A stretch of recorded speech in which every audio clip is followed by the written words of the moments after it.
સમાજનું બંધારણ ઘડાયું. હવે આ જ બંધારણમાં ડીજે વગાડવાની વાતને લઈને બે મંતવ્યો જોવા મળી રહ્યા છે. ગેનીબેને કહ્યું કે ડીજે વગાડી શકાય, તો અલ્પેશ ઠાકોરે કહ્યું કે ડીજે ન વગાડી શકાય.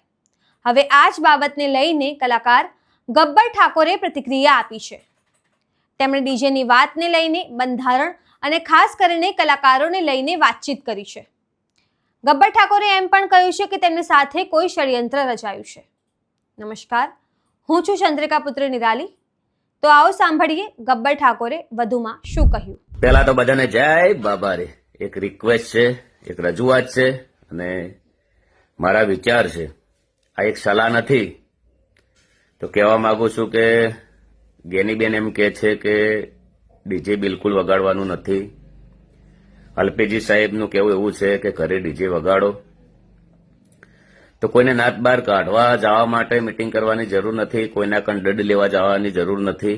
તમે બધા ભેળા થો, કોઈ બી સારા નિર્ણય લો વ્યવસ્થિત રીતે, તો બંધારણનું પાલન પણ ખૂબ આગળ જાય અને આવું બધું ના થાય. ચંડીસરમાં પણ લાઈવ પ્રોગ્રામ થયો છે, તમને બધાને ખબર જ છે.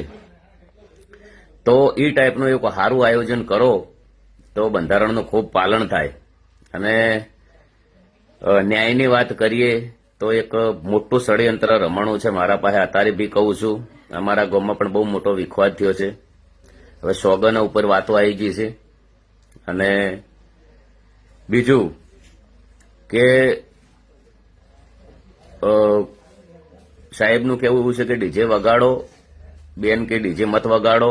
તો એક સમાજમાં પણ બહુ સમાજને શું કરવું એ પણ નિર્ણય નથી. અથવા એક દિલથી મારા વિચાર પ્રમાણે રજૂઆત છે કે ડીજેમાં 5-6 હજાર ખર્ચો થતો હોય તો 15,000 રૂપિયા લંકાવાળા પણ લેતા હોય છે. એના વિશે કોઈક વિચારો. આપણે નિયમો એના માટે કરેલા છે, બંધારણ એના માટે કરેલું છે કે ખર્ચા ઓછા કરવા માટે. તો ડીજે કરતા ખર્ચો પણ એના પણ અંદર વધી જાય છે. અને આપણે સમાજની માફી માગી લઈએ, આપણે કશું વધો નથી. આપણે કોઈ નાના બાપના નહીં થઈ જતા. એક બીજું પણ દંડ થાય તો જે ઘર ધણી છે, જેના ઘેર લગ્ન હતા, એ વ્યક્તિ થાય નાત બાર જાય અને એ વ્યક્તિને નાત બાર મૂકવો જોઈએ. કદાચ એ વ્યક્તિ દંડ ના હાલે. નિર્ણય એ છે, એમને પૂછવામાં બી આવવું જોઈએ. અથવા ચલો કે પેલા પાર્ટી કંથી દંડ લીધો 1,51,000 રૂપિયા માનીએ છીએ, તો ને કલાકારો આયા એમના કંથી કોઈ નહીં. તો અમારો તો કલાકારનો ધંધો છે, ગમે તે જગ્યાએ જઈએ. ઓલરેડી કાયમ બી પ્રોગ્રામ અમારા ચાલુ હોય છે. તો હું તો એમના તો પૈસાથી જેલો છું ગાવા માટે.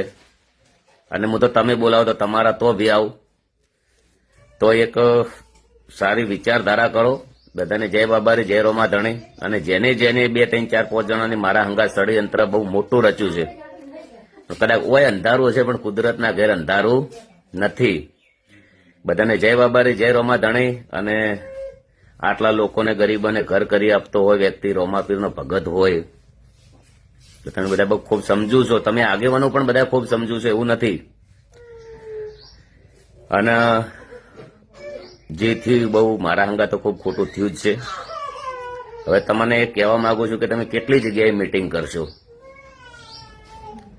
એટલે બંધારણ માટે કોઈ સારા નિર્ણય લો, બધા વિચારો. પછી તમારે કરવું ના વિચારવું એ બધી તમારી મરજીની વાતો છે. તમે તમારા મરજીના માલિકો છો. બધા પેલા થઈને જે કરવું એ કરો. પણ મેં મારા વિચાર રજૂ કર્યા છે. અને આજના દાડા સુધી સમાજમાં મિટિંગ અમે બધા આવ્યા છે. ફાળા બી ઘણા આલેલા છે. ગરીબોને ઘર બી કરેલા છે, પંખી ઘર બી કરેલા છે. એક છોકરાને ખાલી ડીજે વગાડવા માટે કરીને નાથ બાર. આ તો કોઈ તો બધાને જય બાબારી, જય રોમા ધણી. આ મારા વિચાર છે. ને એકવાર વિડીયો આવ્યો બધાએ શેર કરી દેજો, એટલે બધા આગેવાનો કન પણ વિડીયો પોકે. અને જો એક આપણે કોઈ બી વ્યક્તિને 2 જણા ભાઈબંધ છીએ ખાસ, અને 2 ભાઈબંધ એવા હોય તો 2 ભાઈબંધ જીગરજાન હોય, એટલે એ ભાઈબંધ ગમે તે કરે એટલે એકબીજાને ગમતું હોય. અને પછી 2 ભાઈબંધો હોમાં દુશ્મન થઈ જાય એટલે એ ગમે એવું કોમ કે ગમે એવું કાર્ય કરે તો એકબીજાને ગમે નહીં. એટલે જોવાની થોડી નજરો બી અમુક લોકોને બદલણી છે. બધાને જય બાબારી, જય રોમા ધણી. અને જે થયું હારા માટે થયું છે, અને જે થાય એ પણ હારા માટે થાય. કદાચ તમારે હવે કોઈ નિર્ણય કરવો, કોઈ નિયમ કરવો, તેના અંદર પણ ઘણો બધો ફાયદો થાય કે શું વિચારીને કરવું. આ એક સલાહ નથી. સલાહ એવું ના વિચારતા કે મેં સલાહ આપી છે. સમાજના દીકરા તરીકેની વાત છે. તો આના અંદર જે હોય કોમેન્ટની અંદર જણાવતા જાજો. વિડીયો એકવાર શેર કરી દેજો. બધાને જય બાબારી, જય રમાધણી, જય અખતમાં